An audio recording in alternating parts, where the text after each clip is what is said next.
We've had somewhat of a historic UAP hearing happen just a couple of weeks ago, and we're still seeing, I think, some of the fallout from it now. Eric Burleson, Congressman Burleson, has kind of taken the lead on the UFO or UAP issue because Congresswoman Luna was kind of tied up on doing lots of the Jeffrey Epstein stuff that was kind of very hot going on. Jay has actually stated now that he has been physically in the presence of a confirmed non-human origin UFO.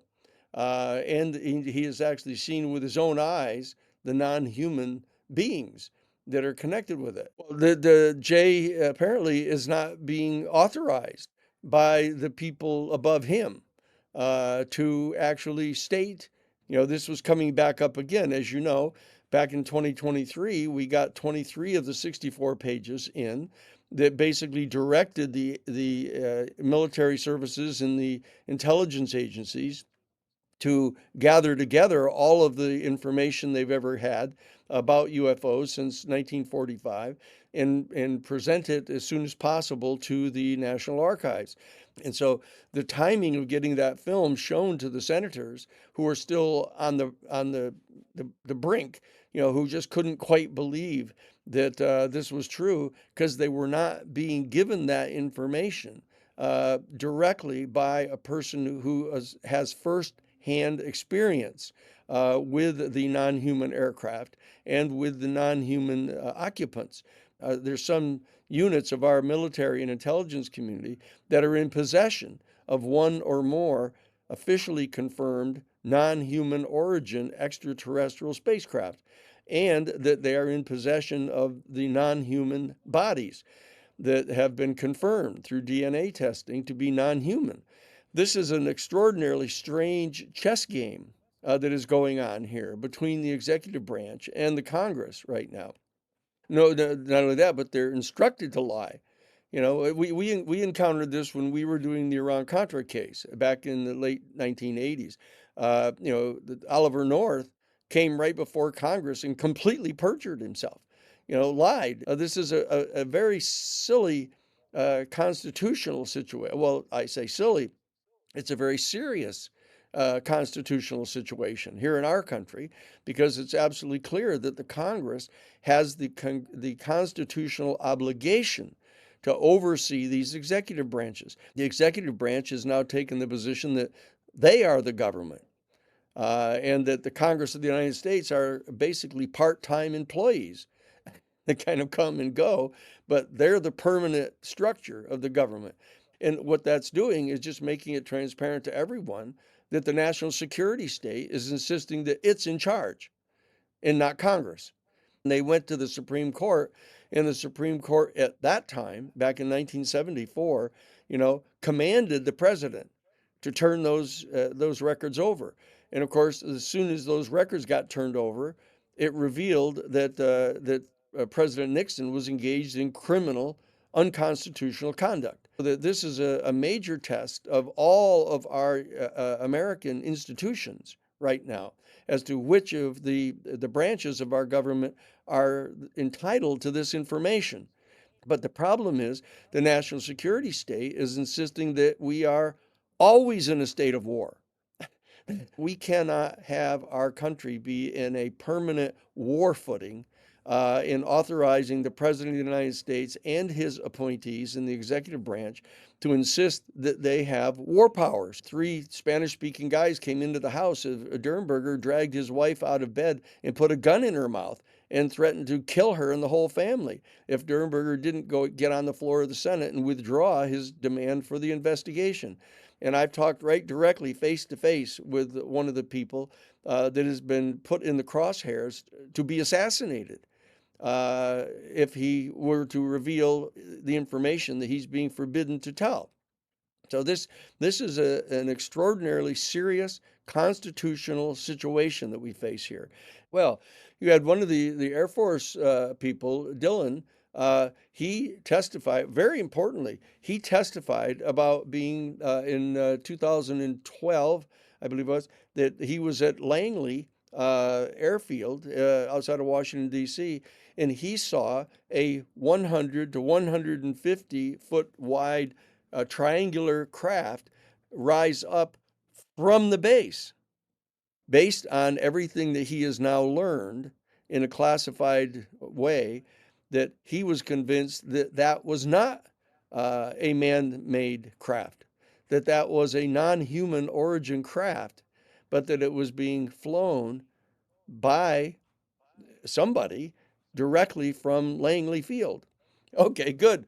So you got a 150-foot craft kind of silently rose out of the ocean and flew across the top of your naval vessel, and you're a completely credible witness, the Air Force officer, that he basically told them right to their face about this extraordinary event of seeing a huge 100 to 150-foot triangle just rise right up off one of our military bases and fly right away.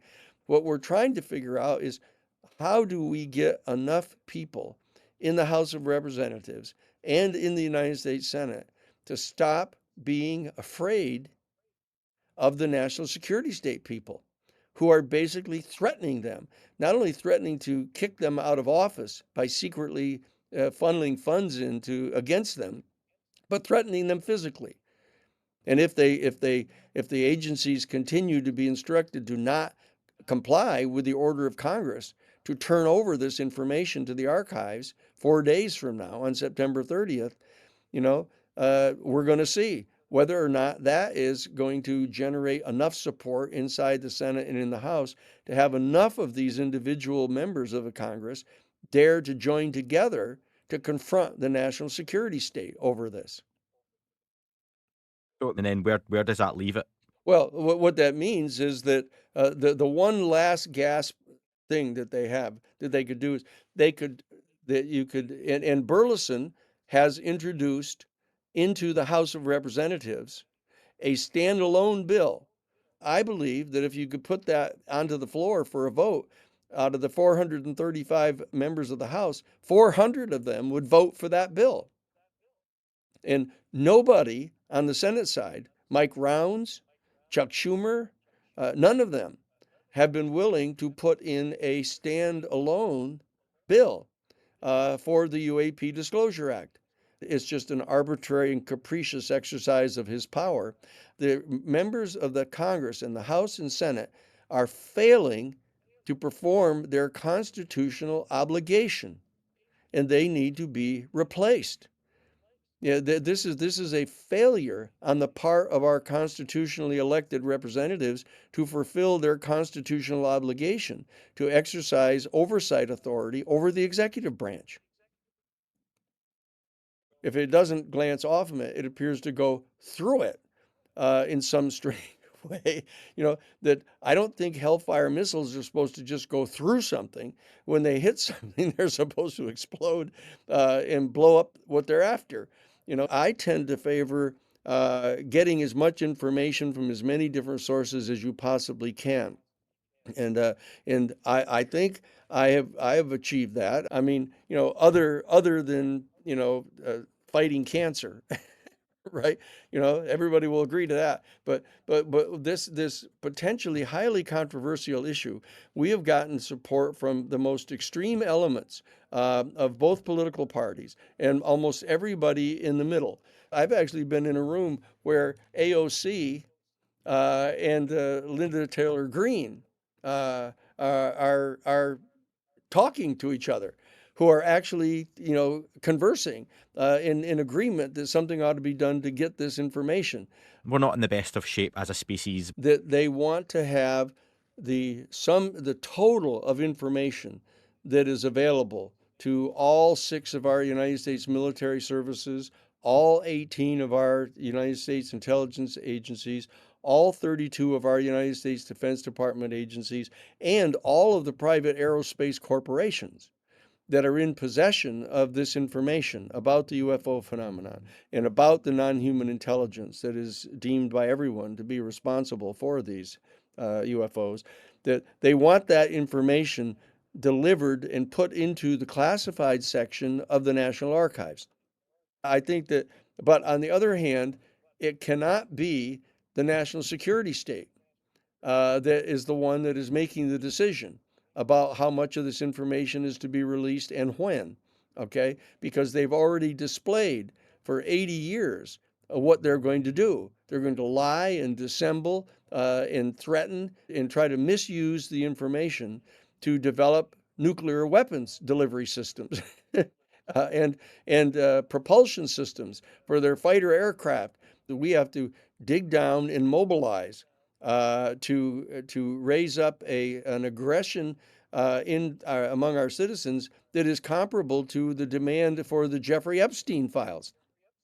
I believe that there's an element deep within the national security state infrastructure that had made a decision that they were willing to release some additional information, including the reality of not just the reality of the UFO phenomenon, but the reality that the UFO phenomenon is the product of some non human intelligence.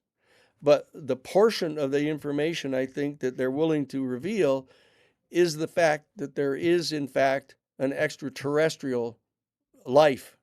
And they're very reluctant to acknowledge that they've been in direct communication with members of this extraterrestrial intelligence.